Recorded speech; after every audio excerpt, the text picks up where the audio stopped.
have around you matters. Who you give access to, your heart and your mind, matters. It's purpose that's inside of you trying to be birthed, but it's all of these spiritual abortions taking place because of the people you got in your circle. Sometimes, I will say it again, the best thing that ever happened to you is when those people decided you weren't good enough and they decided to disconnect from you. The best thing that ever happened to you is when those people didn't see what you saw.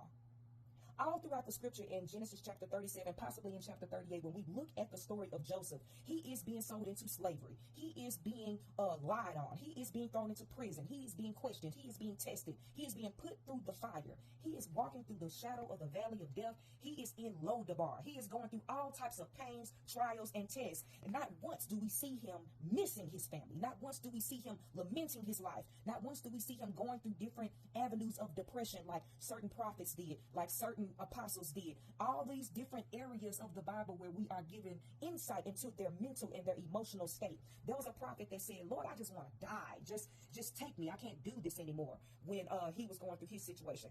Jeremiah is known as the weeping prophet. All he did was cry and lament and wishing that God had never chose him to do what it was that he was doing.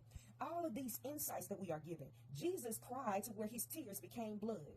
But not once in the story of Joseph are we ever told that he regretted anything. Why is that? I think that is very, very important, because if the Bible wanted to put it in there, it would have. He is never written about regretting anything, having periods of depression, crying about his situation, missing the negativity of these people, wanting to go back. Even the Hebrews and Israelites was mentioned as saying we should just go back to Egypt. Not once is Joseph ever written about having these moments. Why is that?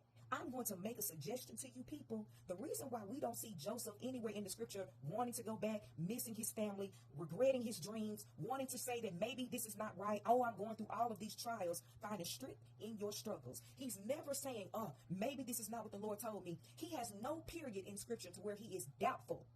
And the reason why is because God thought so much of his dreams to where he was separated early. Sometimes the amount of time that you have people around you, they have the time to plant so many rows of seeds in your garden to where your dreams actually are the small point. Your dreams and your goals actually don't even take up that big of a percentage in your own garden. This is where we get into childhood traumas. People that grow up not believing in themselves. People that grow up with self-doubt. People that grow up with lack of confidence. People that grow up and you constantly having to have people that God sends in your life that have to remind you of who you are and what you can do. And it's like it just can't sink through. You're always doubtful. You're always worried. You're always anxious. There are people in the world that are super anxious all the time. And that's because they were not separated early. I'm not saying that there's something wrong with God that he didn't separate you early. But I am saying that now that you recognize that these people mean you no good and they're not speaking life into you, I want and I pray that you will find the strength to separate yourself. God separated Joseph early, and it was the best thing that ever happened to him. So nowhere in the scripture do we see him doubting himself or thinking that maybe God did not tell him this or wondering if maybe the dreams were not real. Even in the midst of his struggles, he not once is recorded saying, well, maybe God didn't tell me this because look at me, I'm in the prison. This can't be so. No, I believe, and I would like to suggest to you today that once he was separated early from all that negativity, from all those people that said, I don't believe you can do it. All the people who said, you ain't gonna never be nothing. You ain't gonna never go nowhere. The fact that he was blessedly separated so early, even in the midst of his struggles, I believe Joseph was focused. How do I know he's focused? Because even when he was in the prison, he was able to use his gift. His gift made room for him. The tables didn't have to turn in his favor. The table turned to him because of favor. Because he was separated from all of that negativity to where the seeds of doubt were never able to prosper. His garden was protected in his heart, and his mind was able to stay clear. He was able to use his gift, and his gift made room for him to the point where it was obvious. The favor just did what it needed to do. The gifts just did what it needed to do. He didn't have to keep repeating his dream. There are some people out there that's like, when I read the book of 37 of Genesis, and when I read the story of Joseph, that just tells me that you need to keep your dreams to yourself. You can't tell everybody. That's negative. God never said not one place in the Bible that you need to keep your dreams to yourself. We like to take the scripture of don't let the left hand know what the right hand is doing and twist it. That's not what that scripture is. Now, I will tell you that you don't need to let the left hand know what the right hand is doing, as far as if you know that this person is not for you, or these people, this group, this whatever is not for you, then yeah, you can be vague. You don't have to really let them know what's going on. But the story of Joseph is talking about family. The story of Joseph is talking about friends. The story of Joseph is talking about people that are close to you. So I'm sorry, you're not going to necessarily think that you need to withhold your beliefs and your dreams and your goals from these people. You're not going to necessarily feel like maybe these people are not for you because they're in your inner circle. Joseph's story reminds us about the people that we have close to us. And not once in the Bible does it say withhold your dreams and your beliefs from people that are close to you. We're supposed to be able to share these things with the people that we love. It's not supposed to be all of this discord within the family and amongst the brethren and amongst believers like there is. Sign of the times. We're not supposed to have all these seeds of discord.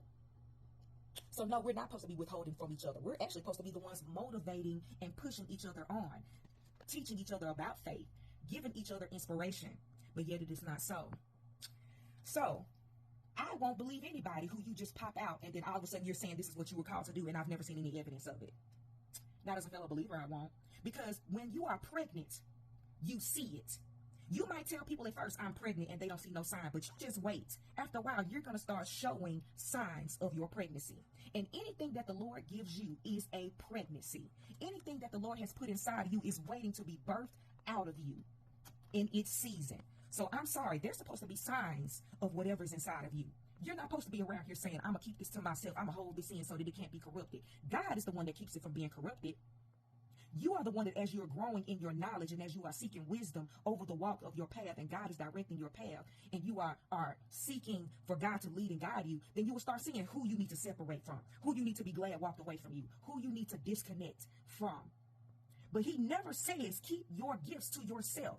He never says don't tell anybody where I'm taking you to. Keep your dreams to yourself. That's not in there. Your pregnancy is supposed to be seen, obvious. Your purpose is supposed to be noticeable. It's supposed to be known. I want you to see this gift all over me. I want you to see the purpose of God all inside of me. When I walk in the room, I want to own every room I walk into. I want you to see the hand of God over my walk. I want you to see the hand of God over every time I open my mouth. Every sentence structure. I want you to see the presence of God's hand over my future in the countenance of my face. I'm not hiding nothing. See me. I want you to see it. Know that the presence of the Lord is here. I want to walk around and I want to be 9 months pregnant with this thing and you can't help but to see me. I'm going to be twerking with this belly. I want you to know birthing is on the way, baby. You gonna see it. That's why it says that he prepares a table for you in the presence of your enemies. Your cup is going to run over. You can't miss that. That's not elements of blindness. Baby, see this. He does not do anything. God announces. He announces everything that he's done. The scripture says that in the beginning, he already formulated and made the end. He does the end and then goes back and starts over. Everything that he's put in you, you already had in you from the beginning because he did your end first. He already knows where you're going. He put the purpose in you before you were born. In your mother's womb, he formed you. So everything that you are envisioning for yourself, everything that is purpose for your life, everything that you are pregnant with, it was already put in you from the start. They're supposed to see it. It's supposed to be seen. So anyways, back to Joseph. So one of the things that I mentioned is that you're not supposed to hide your gift. Stop believing that you're supposed to keep your dreams to yourself. That's not even how God operates. Number 2, stop being surprised when you have to be separated from people who are closest to you. Half the time, some of the most hurtful words and some of the most horrendous actions are going to come from your inner circle. Guard the guarded of your heart and your mind. Sometimes separation is the best thing that ever happened to you because you are separated from those seeds of doubt, those seeds of lack of confidence, those seeds of I don't think you can do it, those seeds of you ain't never gonna be nothing that would have been planted in your garden. Separate and trust the process. One thing that we can learn from the story of Joseph is that not one time do we see him thinking, well, maybe I did not hear this right. Maybe I did not see this right. Maybe I was wrong. If don't nobody else believe in you, you believe in you. Forget social media. You know when you're gifted. You can tell when you're gifted. You can tell when you have it. If it's one thing that we should learn from Joseph is that despite the trials, despite the separation, and despite who falls away and decides to disconnect, God's purpose will prevail.